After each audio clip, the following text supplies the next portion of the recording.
When legendary sportscaster Frank Gaynor dies suddenly, a posthumous broadcast accuses wrestler Peachy Keen of gambling, fight fixing, and medical fraud. Now Peachy sues Gaynor's producer, Manny Faber, for slander, unless Marlowe can find evidence to back the broadcast. Marlowe soon discovers that Gaynor's source was murdered, the wrestler's ex-wife Carla is blackmailing him, and a quick-change vaudeville mimic may have faked his own identity. As Marlowe peels back the layers, he uncovers an act too dangerous for the stage and too deadly for the truth. Hi, I'm Danny Bull, and what you're about to listen is The Strangle Hold, an episode from Philip Marlowe written by Robert Mitchell and Gene Levitt, starring Gerald Mohr as Philip Marlowe, a full-cast dramatized radio series on crime, narcotics, murder, spy, thriller, and noir mystery. You're about to step into a classic world of vintage radio mystery, full of suspense, smart talk, and razor-sharp dialogues. If you love vintage radio mysteries and classic noir, subscribe to the channel BTC Radio and Audiobook, where we keep these voices from the shadows alive. And if you'd like to support us, scan the PayPal QR code on your screen. Every donation helps us restore and upload more rare episodes just like this one. Now light a cigarette, sit back on sofa, take a breath of relax, and let's get started. Sometimes men climb all over themselves for a purpose, sometimes for relaxation, and most times for no reason at all. Take professional wrestling. I watched from the ringside while two gargantuan hulks contorted their features in mock agony and bulged muscles at each other on a mat surrounded by tiers of onlookers, screaming through their half-chewed popcorn. While the fans, as usual, howled for blood, booed the decision, hooted the departing contestants, and waited for the next comic act, laughingly called the main event. I went again over the letter I'd received 2 hours ago by messenger from one Manny Faber. It had included a ringside ticket to L.A. Wrestling Arena, a check for $200, and the request that I catch as much as I could stomach of the match between John, better known as Peachy Keen, and Jules Caesar, the Emperor of Brooklyn. After which I was to come to Faber's house for instructions that involved John Keen plus $100,000 of Manny Faber's money. So I watched a little closer as something that looked like a Sherman tank in a toga and leather sandals crowned with an olive wreath lumbered into the ring and sneered at the crowd. And since I'd long ago given up wrestling as a sport, I turned to the fan next to me wearing a derby on the bridge of his nose, waved a cloud of cigar smoke aside, and got some information. Oh, Caesar? You get your money's worth out of him, all right. Hey, what about this John Keen? How does he stack up? Peachy, you kidding? He's a bomb. Stinko. No show. Off. Blink down. Look, they're fixing the ring up for him now. Get this. What's that, flowers? Yeah. Peach blossoms. There's two peach blossoms all over his corner. What stuff? 2 years ago, the stuff was okay, but now it's tired. You know what I mean? He won't even put on a show, little wrestler. He's still called a champ, isn't he? Champ? Him? He won't even give you a laugh anymore. He's afraid of getting his pretty nose bent. What a bum. Cecil, tie him up a nut. Here comes like a... Yo-ho, Peachy! You bum! See what I mean with that profile? He ought to be a ribbon clerk instead of a wrestler. Yeah. Hey, what's that on the back of his robe? Are you kidding? That's a big peach, of course. Embroidered in gold on black silk. How do you like... Yeah. Go ahead. Hey, look, I hear them robes cost him $1,000 a piece. He thinks they make him hot stuff with the dame. Maybe they do. Who's the brunette in there talking with him? Should I know? There's always something like that. Now, look, pipe down, will you, Mac? You talk so much. Now, ladies and gentlemen, the feature event on tonight's program, a free fall, no-limit contest of wrestling. In this corner, at 278 pounds, the outstanding contender from the Atlantic Seaboard and Emperor of Brooklyn, Jules Caesar. And in this corner, at 225 pounds, the undisputed champion of the Western Hemisphere, John Peachy Keen.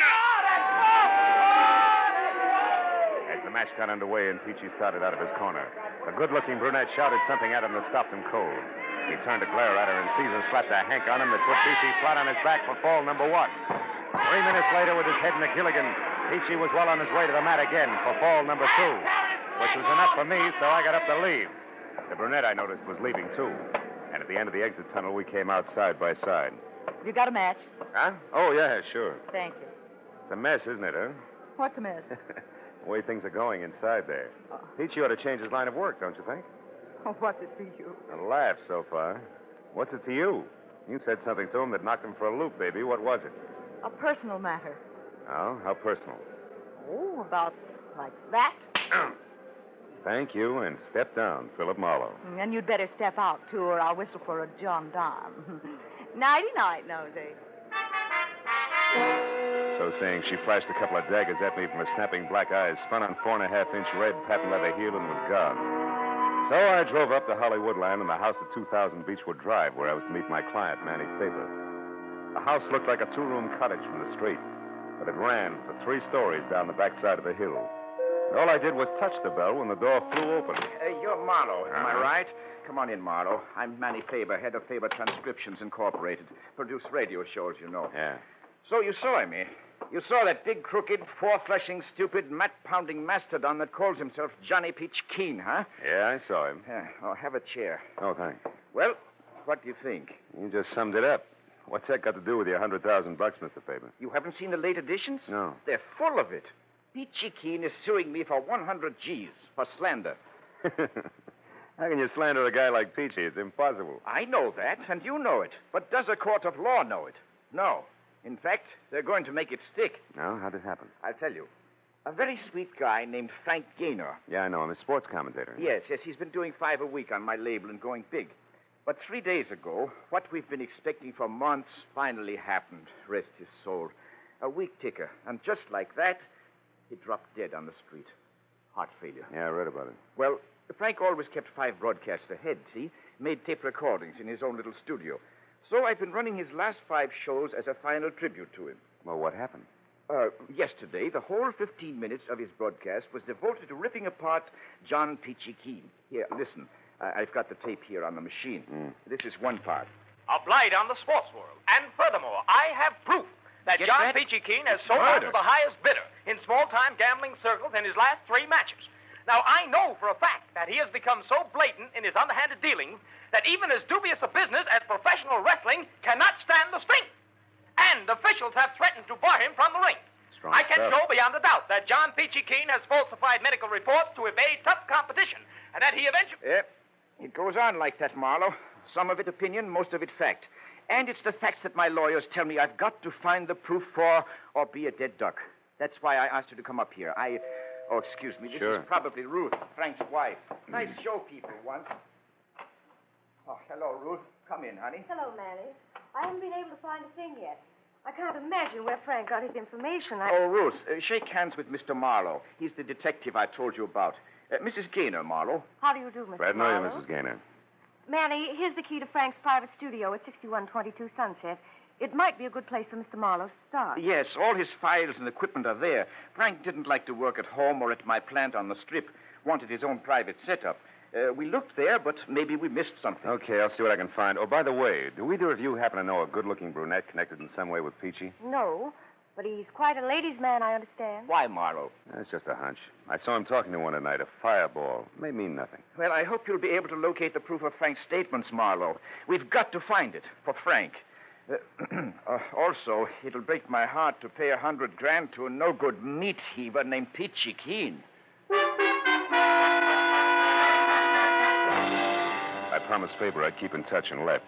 I found Gaynor's little recording studio tucked into the second-floor corner of a small office building on Sunset. Unlocked the heavy soundproof door and went in.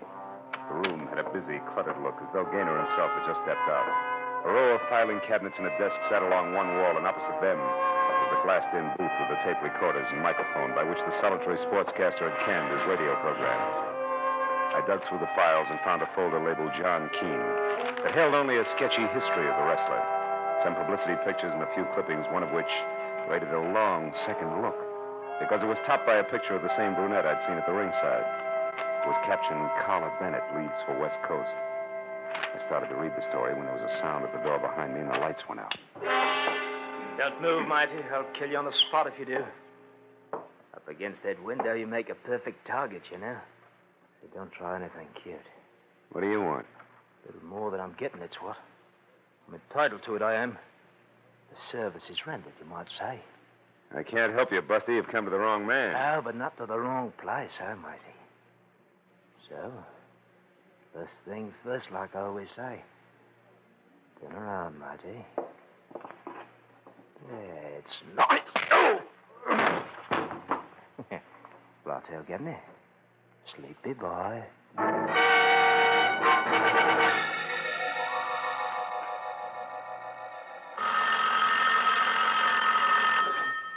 Oh. All right. Don't rush me. Oh. Marlowe, where were you? Is something wrong? Yeah. As wrong as a limey showing up here to put this. Ooh. Put the slug on me. Limey? Yeah. Who was it? Why'd he slug you? Good questions, Faber. Hey, does the name Carla Bennett ring any bells? Carla Bennett? Yeah. No, I never heard of her. Huh? Oh, just a minute, Marlowe. Here's Ruth. Huh? Marlowe, I remember that name. Yeah? I'm sure Frank interviewed her once. Carla Bennett used to be Mrs. John Keen. Peachy's ex-wife? Yes, I'm positive. Why, is she mixed up in this? I don't know. But a limey who slugged me apparently took a newspaper clipping about her when he left. At least it's gone. Marlowe, this limey, was that all he was after? Well, he said he wanted more than he was getting. Hey, but look, the paper made this call. What do you want? To tell you that he'll be out checking on a few things himself. That's all. Oh. Oh, by the way, Ruth, any idea where this Bennett dame might be found? No, I haven't, Marlowe. Oh. I think she was staying at some woman's hotel on Vermont Avenue when Frank interviewed her at that time. Vermont. But that was over a year ago. Maybe she's a lady of habit. I'll try it anyway. Thanks, Ruthie.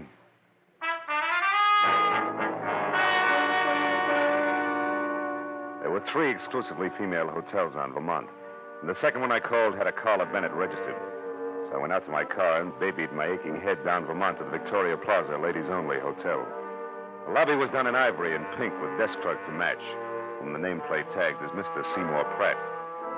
I started over but stopped when I spotted about an acre of peach-colored suede coat wrapped around John Peachy Keen himself, lumbering up the stairs at the back of the lobby. Mr. Pratt saw him at the same time and darted from behind the desk like an angry canary after a rhinoceros. Just a minute, you. This is a ladies' hotel. So what? I gotta see the one in 212. Not this way, you don't. Why, it's after midnight. If Miss Bennett wishes to come down to the lobby, that's her affair. But no men are allowed upstairs after 10 p.m. Okay. How can I get in touch with her? Use the house phone, naturally. Over there in that booth. I'll go right back to the board and plug you in. I'll be with you in just a moment, sir. Ducky, I'll wait. A call for you, Miss Bennett.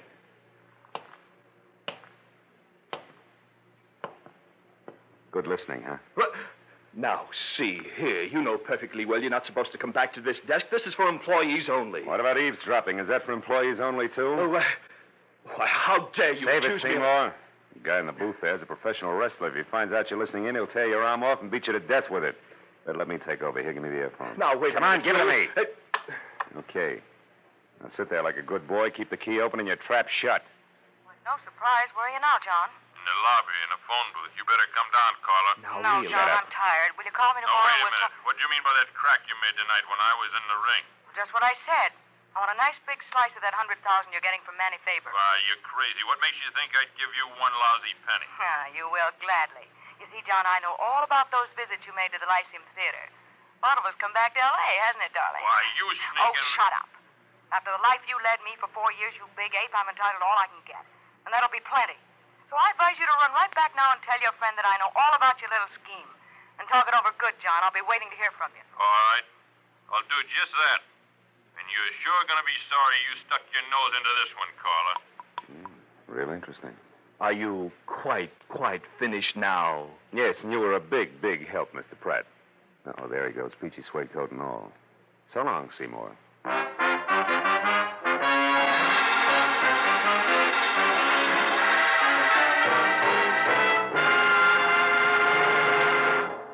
In just a moment, the second act of Philip Marlowe. But first, Horace Heidt and his famous Youth Opportunity Program have joined Charlie McCarthy and Edgar Bergen, Red Skelton, Jack Benny, and the other top-ranking entertainers who make CBS Sunday nights a must. Enjoy these 30 minutes when Horace Heidt takes over on most of these same stations Sunday night this fall. Tune in this fall for the shows that you love best of all. Listen carefully. Here's the address. It's CBS. Now, with our star, Gerald Mohr, we return to the second act of Philip Marlowe and tonight's story, The Strangle Hold.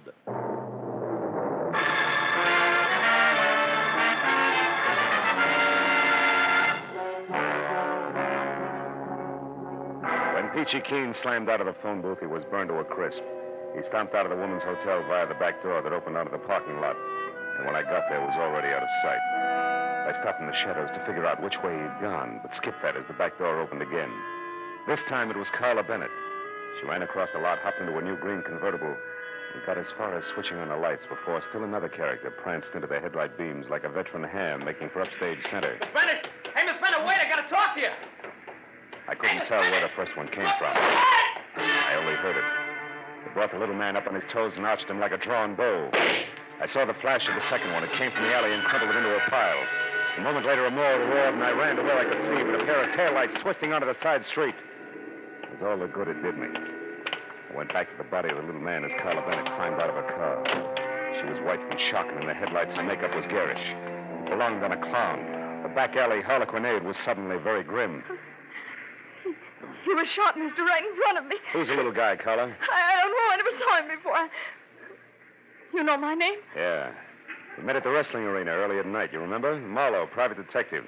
Now, come on, Carla, let's have it. What's his name? I don't know, I tell you. Okay, we better find out fast. Let's take a look at his wallet. No, it's none of my business. I'm getting out of here. Wait a minute. He wanted to talk to you pretty badly, baby. Very likely about $100 grand. Huh? If I were you, I'd stick around. You've got awfully big ears, Mr. Marlowe. Yeah, better to hear phone conversations. What? This guy's an actor. He's got an equity card. Name is Seth Cameo. Mean anything? Not to me. Unless... Unless what? Unless he happens to work at the Lyceum Theater? As you said, Carla, vaudeville's back in town, and that brings up another point you better explain. What's going on out here anyway? I thought I heard shots. You did, Pratt. They came from the alley there. Oh, so it's you again. I might have... That man there on the ground. Good heavens, is he dead? Yeah, he's murdered. Oh, no. Help! Help me! Murder! Help! That jerk. I'm getting out of Not here. alone, you're not. I'm going with you. Listen, Big Ears, I can take care of myself. Will you beat it? That's not the point, sister. I still want to talk to you. Get in. Now go out that way to the street and not too fast. All right. Since you're running things, where are we going? The Lyceum Theater. On the way, you can tell me why your ex-husband Peachy's been hanging around there. I don't know why. Who's the friend he's been seeing? Was it Cameo? I don't know that either. Now, look, for Pete's sake, do I have to draw you a picture? A man was shot down right in front of you. Doesn't that convince you? You're bucking the same opposition, baby, and believe me, this is no time to hold out. Not in this league. I'm not. All right. Well, that stuff you overheard on the phone was pure bluff. I accidentally ran into John a couple of days ago near the stage door of the Lyceum. He acted funny, like he was waiting for somebody, and very nervous about it. You didn't see who it was? No. I waited until 3 girls and 2 men had come out one after another, but they were cagey. I couldn't tell which one John was waiting for. And then I heard about this slander suit of his, and I figured something was screwy. So you took a swing in the dark tonight and connected, huh? Good and solid. When I told him on the phone to go back to his friend, I knew he'd be just stupid enough to do it, and that's why I came out so fast. I wanted to follow him and find out who else is involved before I got in too far. You're already in too far, baby. You got more nerve than good sense, even for $100 grand. You don't believe me? Ask Cameo. There's the theater. Park here. We'll walk over. Look, tell me something, Big Ears. Suppose Seth Cameo did work here. What's it going to prove? All depends on what we find to go with it. He was killed to keep him from upsetting the apple cart. One way he could have done that would be to have proof of what Frank Gaynor said in his broadcast about Peachy. Sure, but fitting a vaudeville actor at the Lyceum into that slot doesn't make sense. No, but... Yeah, there it is. Cameo's placard. We were right. Yeah. Seth Cameo, the one-man all-star cast. See Lionel Barrymore, Betty Davis, Harry Drucker, Humphrey Bogart, James Cagney, and many others. Denise Glenn played in a split-second changes by the world's most versatile one-man cast. Sure, he was a mimic. A guy like that would have dialects, lots of them. So maybe Seth Cameo was the boy who slugged me in Gaynor's studio. He was careful to turn out the light first, then he threw that limey jive at me to toss me off the track. And what's more, he... Uh-oh, we got company. Where? There's a little geezer over there. What are you doing there? Theater's closed. Last show's been over for hours. I know, you're the night watchman. That's right. Now, you better move along, kids. No lighter and run theater. Just a minute, Pop. This Seth Cameo, does he have a limey number in his act? Why don't you come back tomorrow and ask him? Well, that's tougher than you think, mister. How about it? Does he do a limey? Limey? Well, now, let's see. Cockney, English. No, don't think so. Might have at one time, though. Been in the business for years. Good man, too. Best quick changer I ever seen. Has he got a scrapbook or something in his dressing room, do you know? Well, yes, he has. Got a box there with every bill he's ever played on in it. Most actors do. But the theater's all closed now, fella. Well, you've got a key, haven't you? Look, Pop, it's important. We got to find out right away. No, I'm sorry, Sonny. Can't do it. Look, it's real important. Take a good look. Very important. $10. Uh-huh. Yeah. Oh, I guess it wouldn't do any harm if you just want to look. The old man slipped the 10 into his pocket like he wouldn't admit it even to himself. Then led us in the stage door, down the stairs, and with his flashlight along the dark hallway to Seth Cameo's dressing room. He unlocked it, reached in, and turned on a tired little lamp, and pointed out a box on a trunk near the back. We picked our way over to it through a jumble of costumes that had been period pieces at the turn of the century. The box was lined with sentimental posters, and inside was a man's life, and stacks of programs and playbills. It began with a crisp current appearance and then ran back through all of Seth Cameo's dusty yesterdays. Didn't take long. Maybe 5 minutes. Here. This is it, Marlowe. Exactly what you're after. Let's see that. Parthenon Theater, Kansas City, September 1940. Seth Cameo of London, in Piccadilly Circus, His Majesty Navy Limehouse. Sure! This is it, baby. Seth Cameo and Limey were one and the same. And where does that get you? Yeah, it gives me an idea. It gives me one, too. You found what you wanted. Now, let's put everything back like it was and get out of here. In a minute, Pop. I want to check something else. Now, look, Sonny, this is dead against all rules. I'm getting jittery. Wait a minute. Hold it. I heard something upstairs. Did you lock the outside door, Pop? Oh, come now, fella. Be a sport. That's an old stunt that just won't work. That door's got a snap latch. Shut up. I heard it, too, that time. There is somebody up there. Huh? Yeah, you're right. Gad, blame it, I was afraid of something like this. Now, look, you two. You stay right here and don't touch nothing till I get back. You hear? I'll go see what it was. Better switch off the lights, Carla. The brakes are going against us. What do you mean? Well, all this after-hours theater business can't be coincidence. Well, he came upstairs. There's trouble on his mind. Oh. You asked for a payoff, baby, and that's what you're going to get. Only the bank won't handle it. The morgue will. Hey, you. What you doing here? You the night watchman around here? Oh, Marlowe, it's John. How'd you get in Yeah, here? Peachy Keen. No pun intended. The girl that's in here. I want to see her. Hey, no girl Take it easy. Here. Now, you go on. Get out. Don't lie to me, Grandpa. Our car's parked across the You know street. it. Keep quiet. She could be. Now, where is she? Come on, I mean business. Now, listen here. Don't you give me none of your sass, son. You just clear out there. Oh, Marlowe. Crazy old fool. You got the watchman. You better clear out, Carla. He'll be down here in another minute. Now, look, go up that way and cross the stage. Go to 2000 Beechwood. It's the one place Peachy won't go, Manny Faber's. And stay there till I call. You understand? But- Never mind. Beat it, will you? Go on. Be careful, Big Ears. Carla moved off into the darkness. I saw at the other end of the hall the inquisitive beam from the flashlight poking into dark corners as Keen eased down the stairs. I got my gun into my hand, plastered my shoulders against the wall beside the open door, and waited. I didn't have long to wait. I heard him stop in the hall outside, and then the beam of the flashlight crept over the floor and up to the wall, and then slowly, carefully circled the door frame. Carla? I heard him move in closer. Then the barrel of a snub-nosed revolver inched into the room. I know you're in here, Carla. I waited until I could see the big fist wrapped around the gun. Then I brought my .38 down hard. His gun flew to the floor, and I swung again for his head. Why, you? The rest only blinked and lunged for me. I'll kill you. Not tonight, Peachy. I may need it. I'll get my hands on you. That's your problem, big man. Fall down, will you? I'll get you. Go down and stay down. Wow. You gotta chop that guy down like a tree.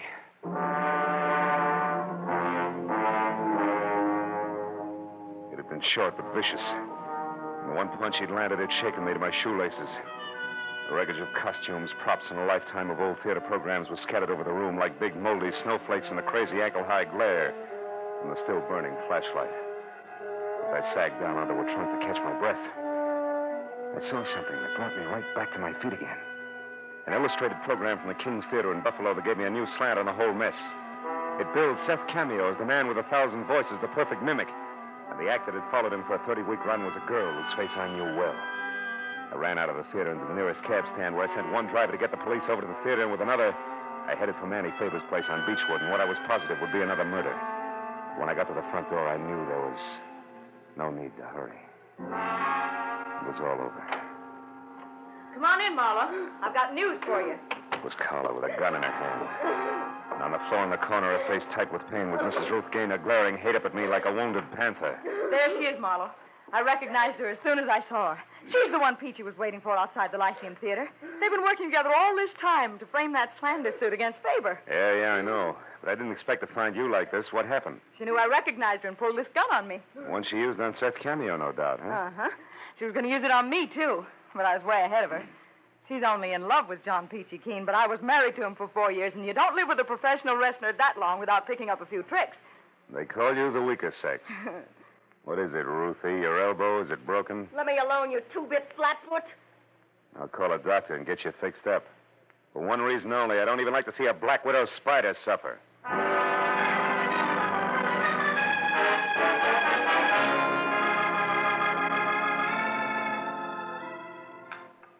More coffee, Miss Bennett? No, thank you, Mr. Faber. Well, I don't blame you. I've got no appetite either. You know, Marlowe, I always liked Ruth, and I thought she liked me. As long as you represented a buck, she did. And I've got to admit that she and the wrestler were clever, though. That stunt almost worked. She was clever. John Keen is 225 pounds of solid jerk. Yeah, it was all her idea. She was in love with Peachy, and when Frank died, she saw a great opportunity. Especially with that mimic being in town. Sure, Seth Cameo is an old friend of hers. She and Peachy wrote a highly slanderous script. She got Cameo to record it on Frank's machine, imitating Frank's delivery. Yes, and I broadcast it and stabbed myself in the back. Exactly. And we'd never found out any of this if a couple of other characters hadn't tried to cut in. First, Cameo, who felt he'd been cheated when he learned the job he'd done was worth $100,000. Ruth had to shoot him to keep him quiet. Second, little Carla here. Oh, Marlowe, please. With me, it was just good, healthy spite. Spite, huh? What's stronger, baby, spite or dough? Well... See what I mean? Good night, Mr. Faber. Good night. Come on, Carla, let's go.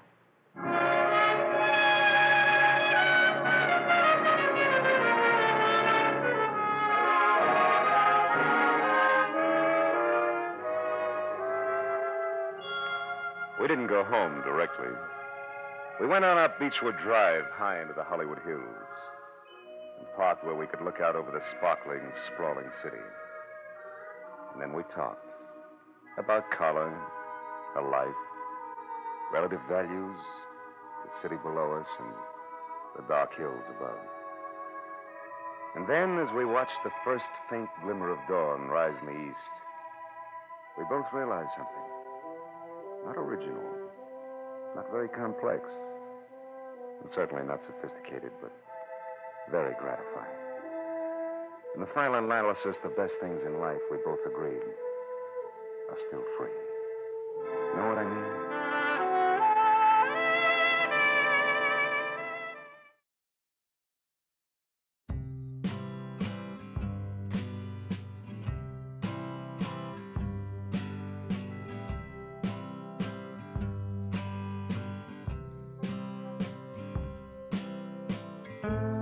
Throughout the week, BTC Radio and Audiobook channel brings you the best adventure mystery dramas on the air.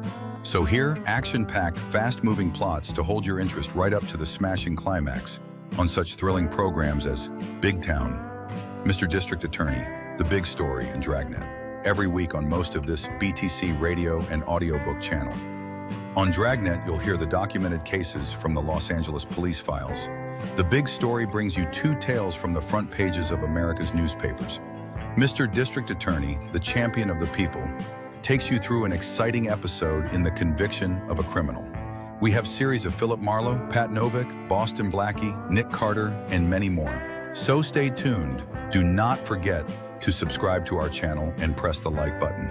For daily update, click the bell icon for our latest post and new episode uploads. Please not forget to share with your friends and family. And if you'd like to support us, scan the PayPal QR code on your screen. Every donation helps us restore and upload more rare episodes just like this one.